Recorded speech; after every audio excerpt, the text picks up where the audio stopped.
Somewhere in a forest in Cameroon around 1908, a hunter made a cut. It was not dramatic, it was not historic.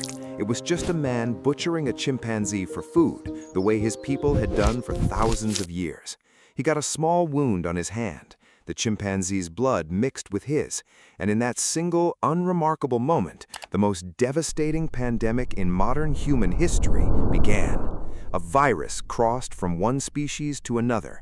Nobody noticed. Nobody could have noticed. And for the next 70 years, while empires rose and fell, while 2 world wars tore the planet apart, while humans split the atom and walked on the moon, that virus quietly spread through one city, then one country, then one continent, until 1981, when doctors in Los Angeles started seeing young men dying of diseases that should not exist. By then, it was already everywhere, and the story of how that happened is not just a story about a virus, it is a story about colonialism, about cities, about the invisible forces that turn a single drop of blood in a jungle into a global catastrophe that has killed 40 million people. And it starts not in the 1980s, not in the 1960s, not even in the 1930s. It starts in the forests of Central Africa more than a century ago. And almost nobody has ever told you the full story. Stay with me, because what you're about to find out will change how you understand every pandemic that has ever happened, including the ones still coming.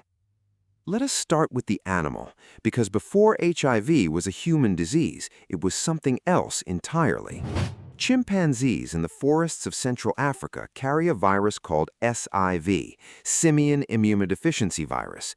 They have carried it for tens of thousands of years. It does not kill them. It does not make them sick. Their immune systems evolved alongside it over millennia and learned to live with it the way your immune system lives with hundreds of viruses right now without you ever knowing. SIV in a chimpanzee is completely unremarkable. It is background noise. It is just part of life in the forest. But sometimes viruses jump. They make the leap from one species to another.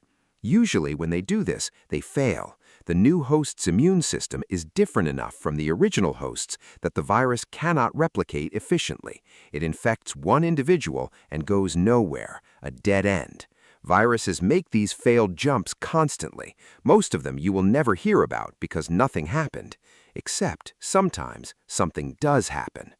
Researchers tracking chimpanzee populations across a wide belt of equatorial Africa spent years collecting an unlikely research tool, chimpanzee feces. Thousands of samples from hundreds of locations, testing each one for SIV, and what they found was extraordinarily specific. The strain of SIV closest to the human virus, the direct ancestor of HIV, was concentrated in one particular group of chimpanzees living on the banks of the Sangha River, a tributary of the Congo in southeastern Cameroon. That is where it started, in a specific corner of a specific forest, in a specific population of chimpanzees. In the late 1800s or early 1900s, a virus made the jump into a human being, and this time it did not fail. Now here's the thing that most people do not understand about this moment. It was not the first time. Scientists believe SIV crossed from chimpanzees into humans sporadically for decades, maybe centuries. Hunters in the forest had been cutting themselves while butchering chimps for as long as anyone could remember. These infections had happened before, but they had always burned out. One person got infected, that person infected nobody else, or infected 1 or 2 people in a small isolated community, and the virus disappeared before it could establish itself. The forest was too empty, the human population density was too low. Every epidemic needs a network to travel through, and in the deep forest of Central Africa in the 1800s, there was no network, just small, isolated communities separated by miles of trees. The virus had nowhere to go. So what changed? If this is already shifting how you see the world, hit subscribe, because the answer to that question is one of the most uncomfortable truths in modern history, and you do not want to miss what comes next. What changed was colonialism. In the 1880s, the Belgian King Leopold II claimed the Congo as his personal property, not as a colony of Belgium, as his personal possession. He called it the Congo Free State, and what he did there was one of the most brutal episodes of exploitation in human history. Leopold's agents forced Congolese people to harvest rubber and ivory under threat of murder and mutilation. Villages that did not meet their quotas had hands cut off. Entire communities were destroyed. The death toll from Leopold's Congo is estimated between 5 and 10 million people. Joseph Conrad, who traveled through the region in 1890, wrote Horror of Darkness based on what he witnessed. He called it the horror. He was not exaggerating. But Leopold's Congo did something else, something nobody planned and nobody intended. It built infrastructure. Steamboats on the Congo River, railways, roads, a network of colonial outposts and trading centers connected by transport routes that had never existed before. And at the center of this network, growing rapidly from a small colonial outpost into the largest city in Central Africa, was Leopoldville, the city we now call Kinshasa. Before colonialism, there were no large cities in Central Africa. Human populations in the region were small and dispersed. Communities were separated by forest. The virus had nowhere to go. After colonialism, there was a city of tens of thousands of people, supplied by steamboats from upriver, connected by railroad to the interior, receiving workers from the forest regions around the Sangha River, where the infected chimpanzees lived, receiving migrants from across a vast territory, creating for the first time the kind of dense, interconnected human network that a virus needs to do what viruses are designed to do: spread. Now let's talk about what happened next, because this is the part that turns a regional epidemic into a global pandemic, and it involves a story that almost nobody connects to AIDS. In the 1930s, railroad construction in the Belgian Congo reached its peak. The colonial railway system connected Kinshasa to Lubumbashi in the south. Hundreds of thousands of migrant workers moved along these routes. They carried goods, they carried culture, and some of them carried HIV. By the 1930s, studies of preserved blood samples show the virus was no longer just in Kinshasa. It was traveling, moving along the rail lines, reaching other cities, establishing itself in new populations.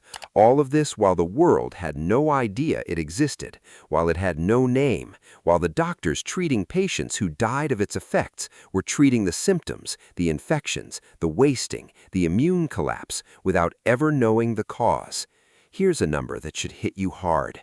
Researchers estimate that by 1960, a full 21 years before anyone officially recognized AIDS, there were already tens of thousands of people infected with HIV across sub-Saharan Africa.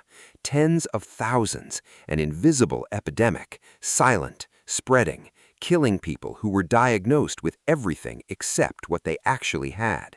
And then in 1960, something happened that sent the virus global. The Democratic Republic of the Congo gained independence from Belgium, and as part of the transition, thousands of Haitian professionals came to work in the new government. Doctors, teachers, administrators, recruited by the United Nations because they were French-speaking Africans who could fill administrative roles as Belgian colonial officials left.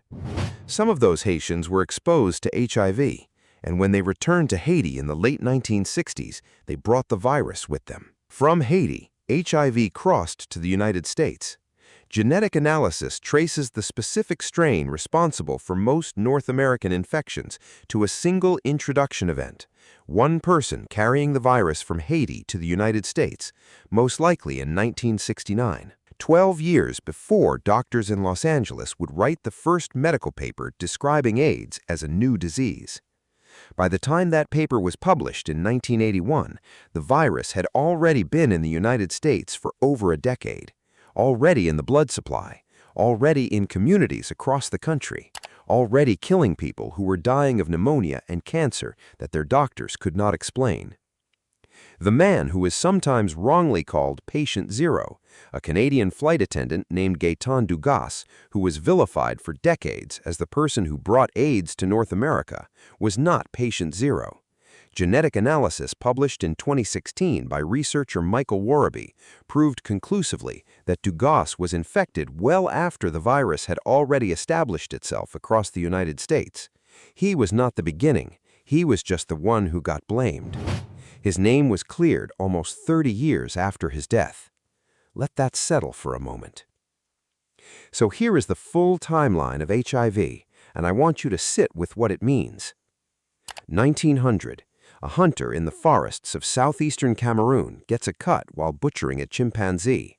A virus crosses from animal to human for what is probably not the first time, but this time the conditions are different. Colonialism has built a city, and the city has built a network. 1920s, the virus establishes itself in Kinshasa, spreading silently. Nobody knows it exists. 1930s, railroad workers carry it across the Congo. It reaches new populations, still invisible. 1960, Congolese independence. Haitian workers bring it home. It reaches the Caribbean. 1969, it crosses to the United States. One person, one crossing. An entire continent begins to be seeded. 1981, doctors in Los Angeles notice that young men are dying of diseases that should not be killing young men. They publish a paper. The world learns the word AIDS for the first time. By then, the virus had been spreading in humans for roughly 80 years. Now here is what I want you to sit with, because this is not just a story about HIV. This is the story of how every pandemic works and why the world has gotten this wrong over and over again. HIV did not spread because of any individual person's behavior. It did not spread because of any group of people. It spread because of systems. Colonial infrastructure created the network. Urbanization created the density. Trade routes created the pathways, and by the time anyone was looking for it, the virus had already used every one of those pathways to travel to every corner of the connected world. The lesson of HIV is not about individual risk. It is about what happens when you connect previously unconnected populations without understanding what you might be moving between them. It happened with colonialism and HIV. It has happened with globalization and every respiratory virus of the last century, and it will happen again, because the networks keep growing, and the forests keep shrinking, and the distance between a chimpanzee in Cameroon and a hospital in Los Angeles keeps getting shorter. You woke up this morning in a world more connected than any that has ever existed. Every day, 12 million people board an airplane somewhere on this planet. Every shipping container, every migrant worker, every tourist carries with them not just their belongings, but their microbiome, their hitchhikers, the invisible passengers that have always traveled with humans and always will. HIV is not an anomaly. HIV is a preview of what happens when a virus finds the right network at the right moment. And in a world of 8 billion people connected by a global transport system that moves millions of people per day, the question is not whether the next HIV will emerge. The question is only when, and whether we will be looking in the right place when it does. That hunter in Cameroon in 1908 did not know what he was starting. He was just trying to eat. He was just trying to survive in a world that colonialism was rapidly making unrecognizable. He did not know that a drop of blood from his wound would eventually reach 40 million people on 6 continents and change the course of modern medicine forever. He was just a man in a forest making a cut, and the world has never been the same. If this video shifted something in the way you see pandemics, power, and the invisible forces that shape human history, subscribe to Wisejack and drop a like so more people find this story. The next video is already waiting for you.